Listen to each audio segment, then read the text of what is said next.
Hello students, as the INICET fast approaches, you have now entered the final lap of your INICET preparation race, and like any successful athlete would do while running his final lap, it is now time for you to gear up.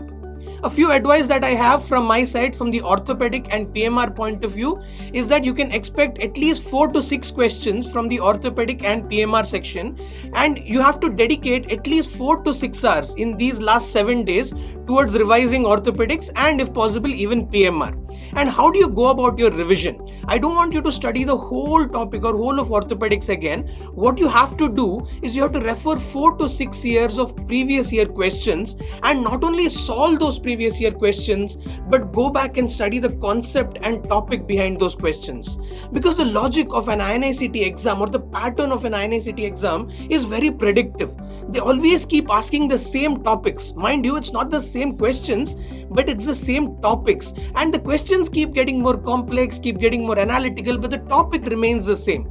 So if you understand what topics have been asked, if you go back and revisit the PYQs and then study the concept and topic behind that PYQs, you will be in a much better state when you're writing the INICET exams. So please make sure you go back and study the previous year questions. A few topics that you should not miss while revising orthopedics is first is rickets, then is osteoporosis, then you have to study shoulder dislocation, hip dislocation, you have to study compartment syndrome, fat embolism syndrome and femur shaft fractures, bone tumors, nerve injuries, CTEV and tuberculosis of spine. So these are the topics that you cannot afford to miss while you are revising your orthopedic syllabus.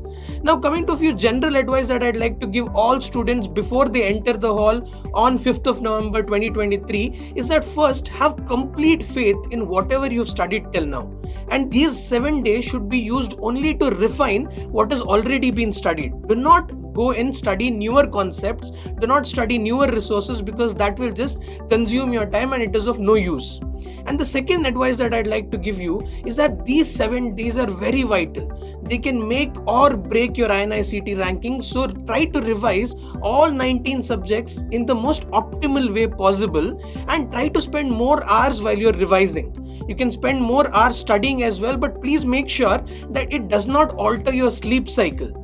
Because in the INICET exams, your presence of mind on the day of the exam is much more important than any high yield topics that you've missed. So please make sure that you're at your sharpest when you're writing the exam. So having said that, I'd like to wish all of you the very best in your INICET exams, and I hope that all of you students have a very fruitful INICET preparation. Some of you might end up getting great ranks, but for the others, I hope that this turns out to be a very important milestone in your inevitable journey towards success. Thank you.